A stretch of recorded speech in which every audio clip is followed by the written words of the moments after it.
This is not financial advice. If you need one, contact a professional financial advisor. I'm just a guy on YouTube expressing myself. With that being said, let's get into the video. Hi everyone, I am Mr. Q and you're welcome to NeskiTV. If you're just joining us, please do not forget to hit the subscribe button if you want to be with us for a while, a long time. And if you get to the end of the video and you like what you're just about to watch, don't forget to hit the like button. So today we're going to be talking about a HELOC, which is pretty much an equity line of credit. So these are going to be for homeowners or people who are just getting to think about buying a house, and they're about to be buying a house and they're in the process of buying a house. And then people are scared sometimes to make decisions about buying a home, and they wonder what it's going to be like in the future. Well, there are perks to you buying this thing, so don't be scared. Buy what you want to buy, just make sure you buy it. For me, I will tell you right now, make sure you buy in a high browse area to where like the equity will grow fast. For example, a guy who buys his house in San Francisco will grow his equity quicker than the guy who goes inwards of California, let's say Fresno, to buy a house. So what that means is you will have a slow growth in equity when you buy a house in Fresno, as opposed to you having a very fast growth in your equity with a house in San Francisco. So that is that. So a home equity line of credit is pretty much the equity that you grow over time, like the homeowner grows over time against the house. So basically, let's say you bought a house in 2017 for like $500,000, and then fast forward to 2024, the house is already worth like $750,000, for example. Now what you can do is you can actually borrow money, the money that you have accumulated on that equity, to do a business or to buy stuff. Most of the time they don't really care what you do with the money. But what it is you're in America, you're gonna have to pay that money back. So what do smart people do? Smart people, just before you get that money, a smart person will try to figure out, how do I pay this money back if I get it? That is the best thing that can ever happen to a person. If you're able to think beyond the normal, beyond the ordinary, you will be good in the long run. So I'll give you an example. A guy gets equity line of credit. He already have a house, he's a big shot. He drives a Toyota or wherever it is that he's been driving, and he feels like, hey, you know what, I deserve better. And what does he do? He takes a home equity line of credit and go buy a Range Rover. Yeah, the latest Range Rover, driving around town, clean, bling, you feel me, like it's a big shot. What he has done is he's decided to owe more money, because he's still going to end up paying that money back. Okay, instead of taking advantage of what he already had, he's gonna go backwards to owing. Whereas a smart person would do something. They would invest that money and make more money. See, that's how a smart person thinks. That's how $1 million people think. If you want to get to that million that you always dreamed of, you have to be willing to put yourself to the test. If I give you $500,000, if I give you $200,000 or $100,000, how can I multiply this times 2 in the next 1, 2, 3 years? That's the way smart people think. So, while most people do that,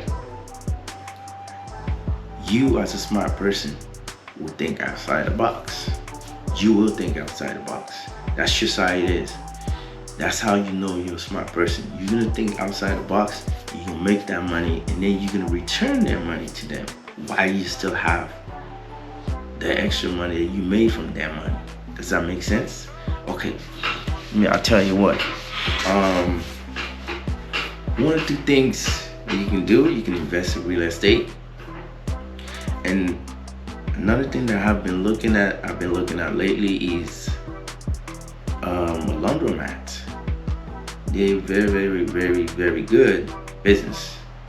And most of the time, when you manage a laundromat, you don't have to be there, you know? So this is a very good investment to make.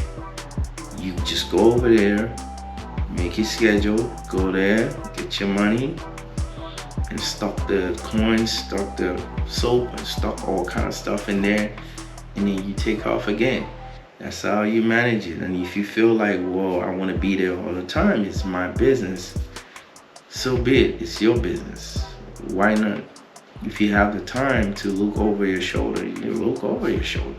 Sit there and chill there all day, you know. So that is what smart people do. Or another thing you can do is invest in real estate. But what you want to do is you want to invest in something that's going to give you money in your pocket while you still paying, while you can also pay off. I mean, not pay off immediately, but gradually in the long run pay off the HELOC that you collected. So for example, you're looking at a real estate, say you bought a real estate, a building, a property, and you have tenants in there, 3 units, 4 units. You have to make a calculation before you go into these things. You have to know how much the rent is gonna go for, and then you have to also know how much you're gonna be paying every month to your HELOC, right? And then you also have to know, am I gonna be making money after paying all this off, paying the mortgage, paying everything, paying the HELOC? Am I gonna be making money? That is where the smartness is gonna come. So you need to take your pen and paper, or you get on your Excel, make your Excel sheet, and try to figure out the numbers.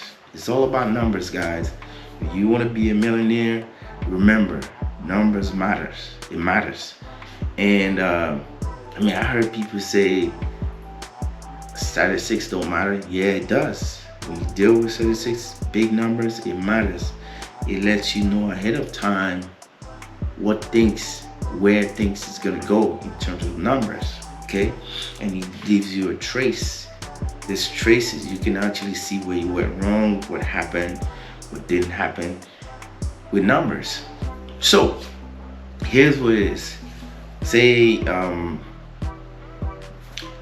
you want to get your equity line of credit. You have to look at companies. Some companies are lenders, put it that way. Some lenders will let you borrow maybe 75% of your equity, and some will actually give you up to 89.9%. So what do you want to do?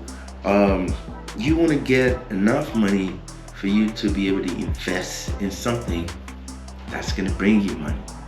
So let's try the real estate issue first.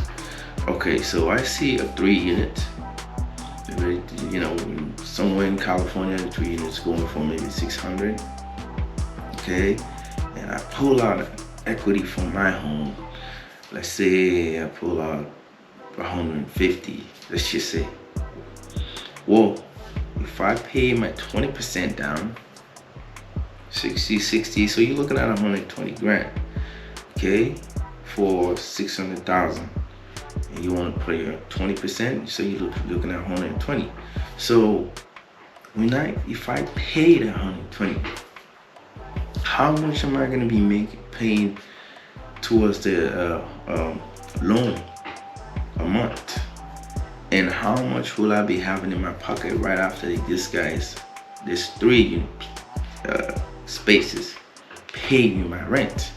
So you want to calculate to where, after all the down payment, you know, take out your equity on that property. Then take out your HELOC payment. Will you have some money left? That's the key word, some money left. You have that money left, it is actually for you to keep. See, so that's where it gets tactical, it gets skillful. So when you make money, you're happy, right? And calculate yourself. If I make $2,000 extra on that house after paying my mortgage, after paying the equity, that's good business. Okay, because what happens over time is you will end up growing equity over the same house that you just bought over time. See, you're gonna be paying it down, and at the same time, come, say you bought the house in 2024, come 2027, 2026, the house value has increased. So guess what? That's another equity line of credit for you. So that's how people build riches. They build wealth with real estate. You get to play with numbers, calculate, make sure you make your own gain over time. And you know, it's not quick. You know, you're not just gonna hit it bang like a lottery. No, it's not a lottery. It's a business. Business meaning you're gonna have to work. You're gonna have to calculate. You're gonna have to manage things in order for you to make money. So that's just the way it is. Whatever you do, you're a homeowner. This is the advantage you can actually take towards making money and becoming a millionaire. My name is Q. Once again, if you like what you just watched, don't forget to hit the like button and make sure you subscribe. If you haven't, I will say bye-bye right now, and I will see you in the next video. Make that money, don't let it make you. Peace out.